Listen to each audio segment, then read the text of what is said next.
발생됐습니다. 즉 믿으려고 하는 사람은 그래 하고 믿으면 되는데 꼭 믿지 않을 사람들은 터집을 잡는 겁니다. 왜냐 그러면은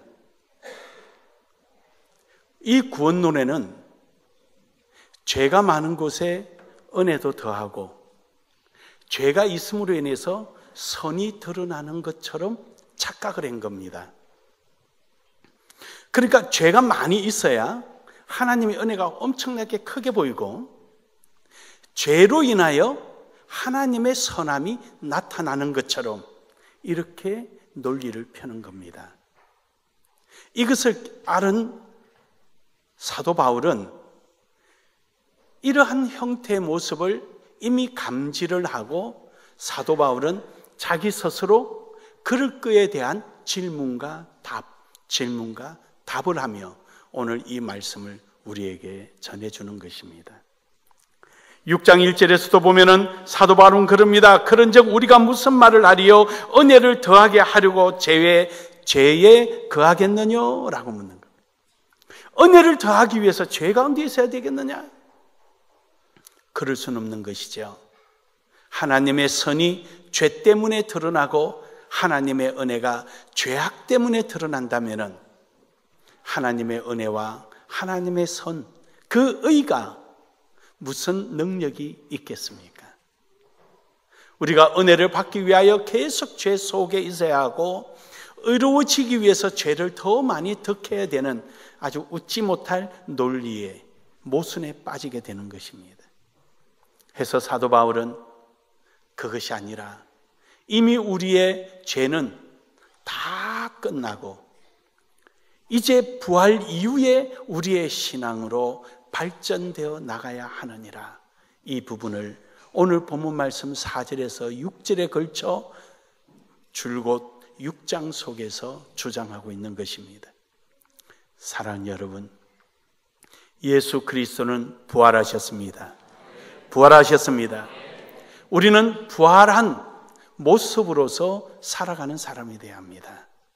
지난날에 제 가운데 있을 때 예수 그리스도가 십자가를 질 수밖에 없었던 그 상황 속에 놓여 있는 것이 아니라 예수 그리스도가 무덤을 열고 나오신 그 부활의 모습 속에 우리도 함께 예수 그리스도와 연합이 되어야 될 줄로 믿습니다.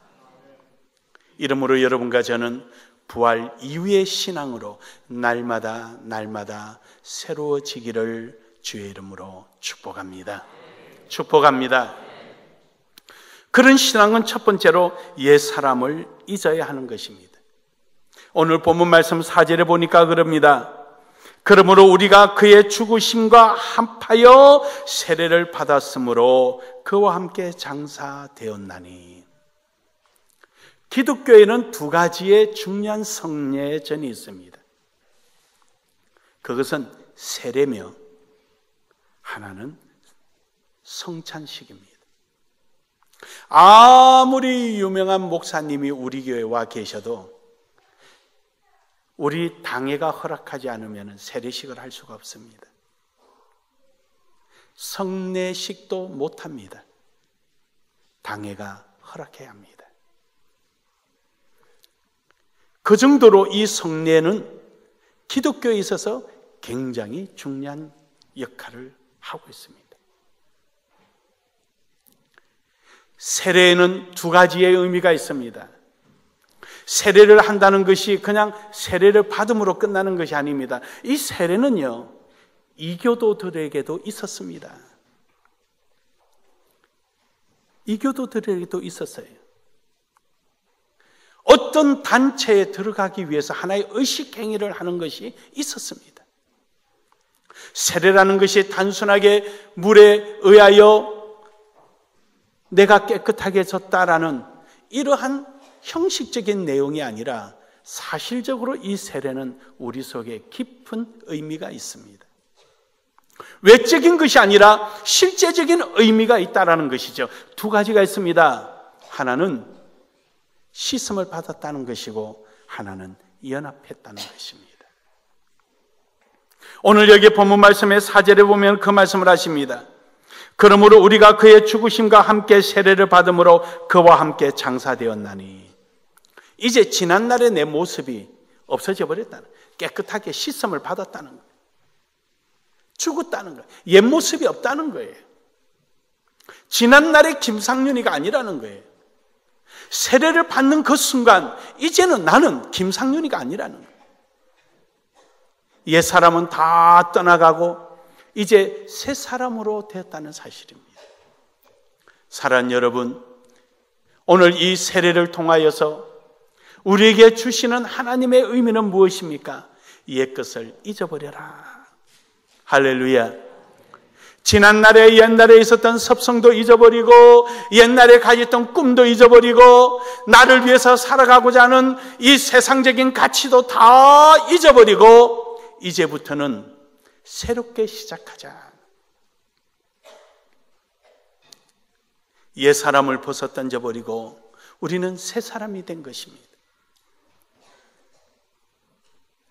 하나님께서 우리에게 주시는 칭의, 예수 그리스도를 믿음으로 말미암아 얻게 되는 이 칭의, 지난날에는 죄인이요 죽을 수밖에 없었던 우리가 예수 그리스도의 부활을 믿음으로, 예수 그리스도의 십자가의 은혜를 믿음으로 우리가 세례를 받는 순간 이제 우리는 지난 것을 다 잊어버리고 새 사람으로 변화되는 것입니다. 4절에 보면은 중반절에 이는 아버지의 영광으로 말미암아 그리스도를 죽은 자 가운데 살리신과 같이 우리도 또한 새 생명 가운데 살아난 것이 아니라, 새 생명으로 변화된 것이 아니라 새 생명 가운데 행하게 하려 함이니라. 우리의 신분이 변화되었습니다. 세례를 받는 순간 우리가 깨끗하게 되고, 두 번째는 연합이 되는 것입니다. 연합. 하나님의 일에 우리가 연합이 되는 것입니다. 이스라엘 백성들이 애굽에 있을 때는 애굽에 속해 있었습니다. 이제 그들을 홍해를 건너게 합니다. 그들은 불평불만이 많습니다. 왜 홍해를 건너야 되냐고. 이제 우리가 여기서 죽게 생겼다고. 그때 하나님께서는 모세를 통하여 홍해를 지팡이로 가르쳤더니 갈라졌습니다. 그리고 그곳을 지나도록 합니다. 이것이 홍해의 사건입니다. 홍해를 지난 것을 이제는 영원히 옛날에 있었던 애굽을 잊어버리게 하는 것입니다. 다시는 돌아갈 수 없는 것입니다. 이것을 두고 성경은 우리에게 이렇게 표현합니다. 세례라고 말입니다. 이제 우리는 변화되었다는 것이죠. 새 사람입니다. 지난날에는 노예 생활하더니 이제는 하나님의 백성이 된 것입니다. 그래서 이들을 하여금 연합하게 하는 거예요. 연합하게. 뭐를요? 성막을 지어놓고 성막에 하나님 중심으로 불기둥과 구름기둥의 중심으로 모여서 연합체가 이루어지는 거예요. 이제부터 이들의 삶은 날마다 하나님께서 우리에게 주신 율법, 하나님의 말씀을 지키고 행함으로 말미암아 이제 변화된 연합체가 이루어진 것입니다. 지난날에는 바로를 위하여 노력하고 애를 썼습니다. 세상을 위하여 살았습니다. 자기 자신을 우상하며 살았습니다. 이제는 세례받은 영혼이 새롭게 되어서 하나님의 영광을 위하여 살아가는 것입니다. 이것을 두고 성경은 이렇게 표현합니다. 지난날에는 너희가 죄의 종이었더니 이제는 의의 병기가 되었느니라. 우리는 날마다 성화되어 가는 것입니다. 날마다 새로워져 가는 것입니다. 우리는 성령과 함께하며 성령의 인도함 속에 하나님의 영광을 위하여 날마다 우리의 신앙이 새로워지는 것입니다. 이것을 신학적으로 표현하기를 성화라. 날마다 거룩하게 변해져 가는 것입니다. 어제보다는 오늘이, 오늘보다는 내일이, 내일보다는 다음 날이 훨씬 더 우리의 삶이 점점 변해가는 것입니다. 이것이 바로 지난 날을 잃어버리고 새 모습으로 가는 것입니다. 이스라엘 백성들은 광야에서 이제는 요단강을 건너야 될 단계입니다. 하나님이 주시는 영원한 나라에 들어가는 자리에서 이들은 주저하고 맙니다. 이들이 주저해서 새 나라로 들어가는 동안에 40년이 걸립니다. 이들은 돌아가고 싶어 합니다. 부추 생각나고 고기 생각이 나서 돌아가고 싶어 합니다. 사랑하는 여러분, 우리는 옛것을 잊어버리고 나아가기를 주의 이름으로 축복합니다. 두 번째로 우리는 새 사람으로 살아가야 합니다. 오늘 본문 말씀 5절에 보면은 만일 우리가 그의 죽으심과 같은 모양으로 연합한 자가 되었으면 또한 그의 부활과 같은 모양으로 연합한 자도 되리라. 할렐루야. 예수 그리스도의 십자가를 통하여서 우리의 죄로부터 해방이 되었습니다. 우리 모든 죄로부터 해방되었습니다.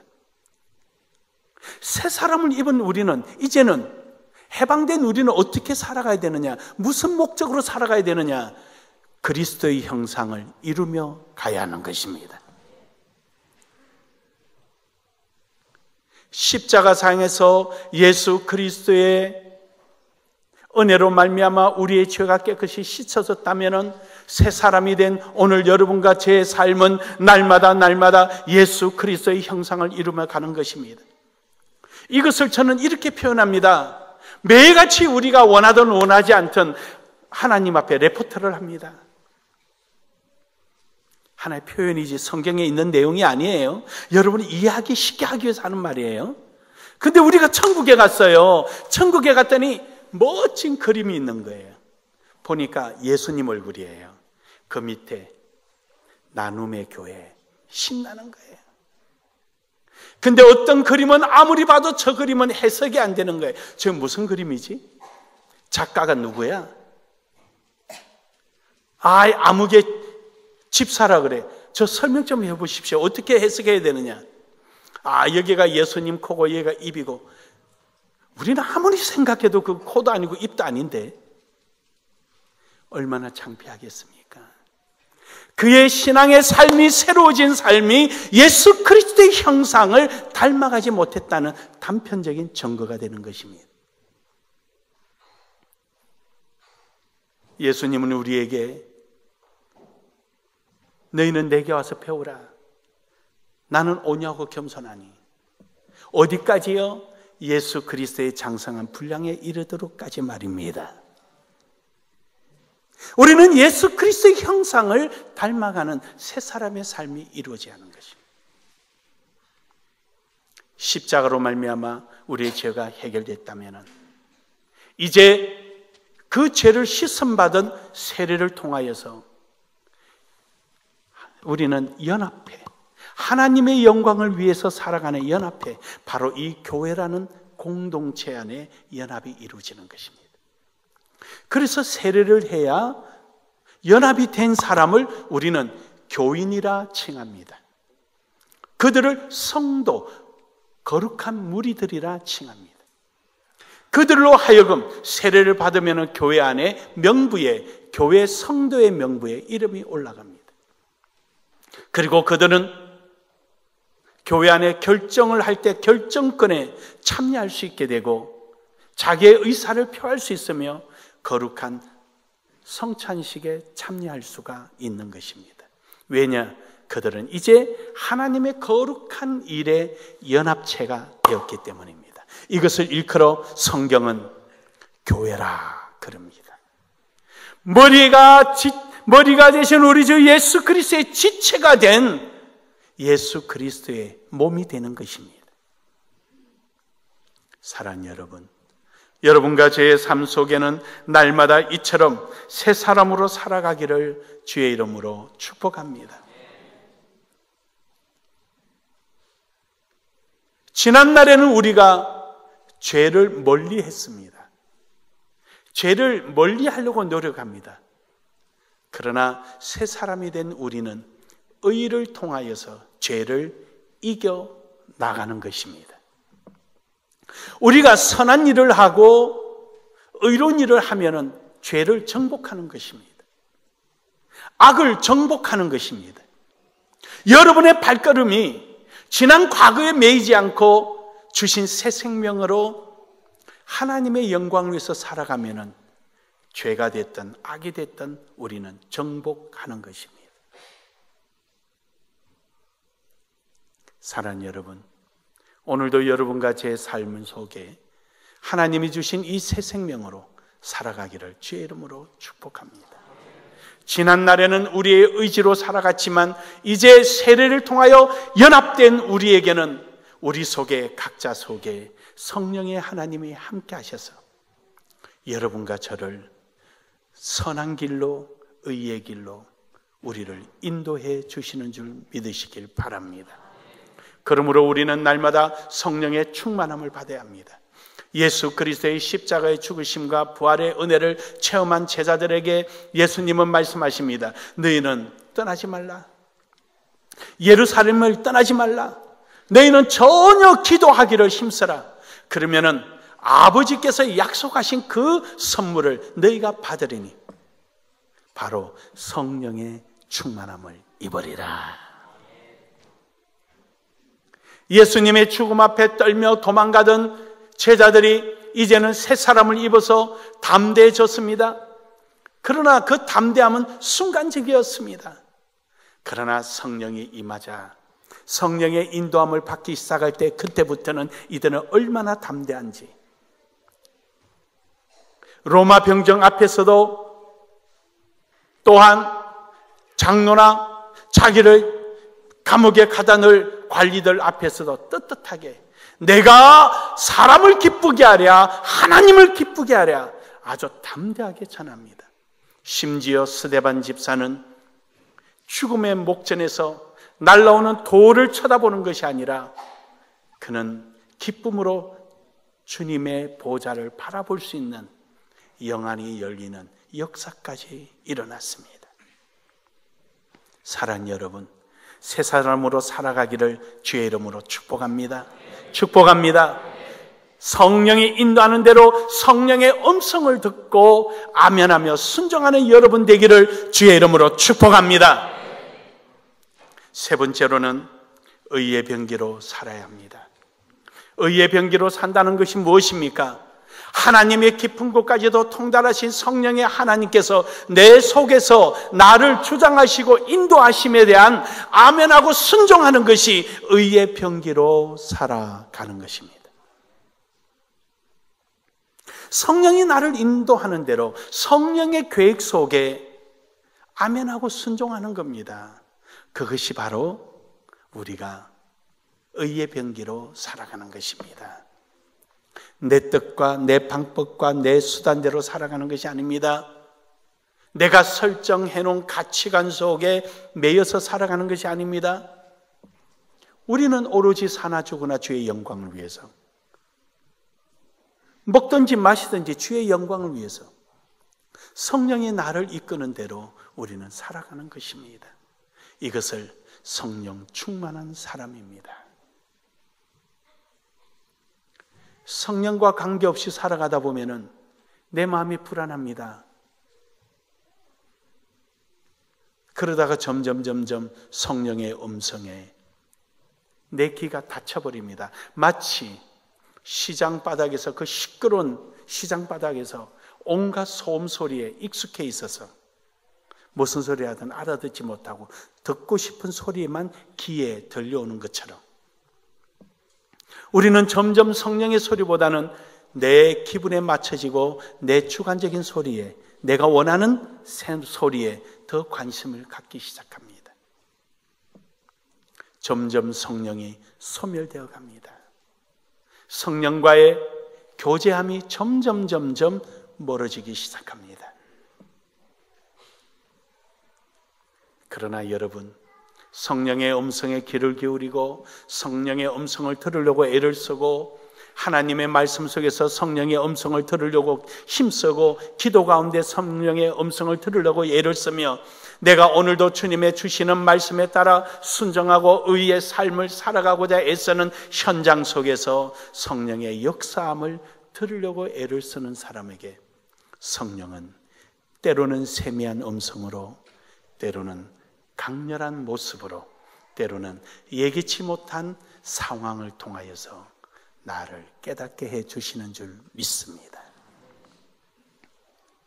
결론적으로 여러분, 부활이라는 것은 승리의 상징이요, 영원한 생명의 보증입니다. 아무리 내가 승리하였다 하더라도 승리한 자로서의 역할을 하지 못한다면 늘 패배주의자처럼 우리는 몸을 움츠리고 자신감을 잃어버리고 산다면 승리자의 모습은 되지 못할 것입니다.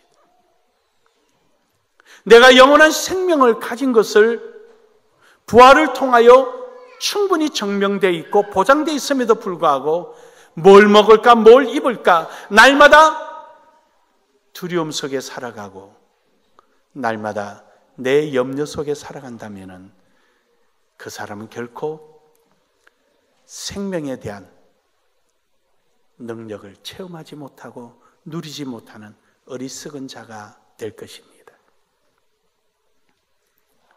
예수님 한편에 있던 강도가 일찌감치 예수님을 십자가상에서 믿지 말고 그 많은 사람들이 복음을 전파할 때 믿었더라면 그는 십자가상에서 고통을 당하는 것이 아니라 여러분과 또 믿는 자들처럼 주의 은혜를 누리며 살았을 것입니다.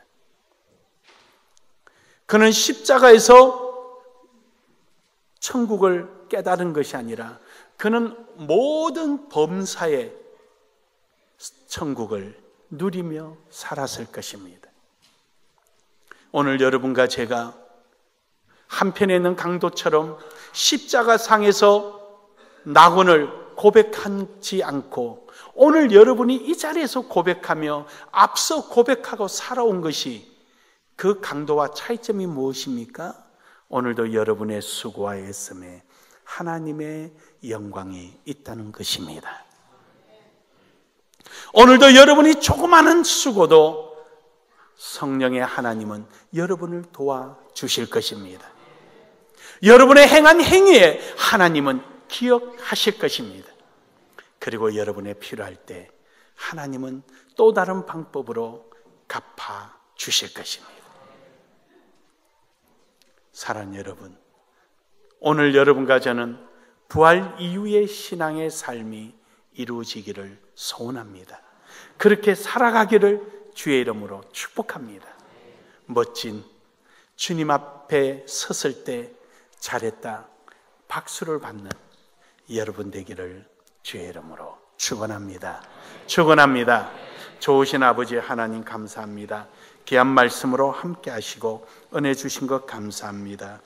주의 선하심으로 인도하여 주셔서 부활의 신앙의 그 목적대로 살아가는 저희들 되게 하여 주옵소서.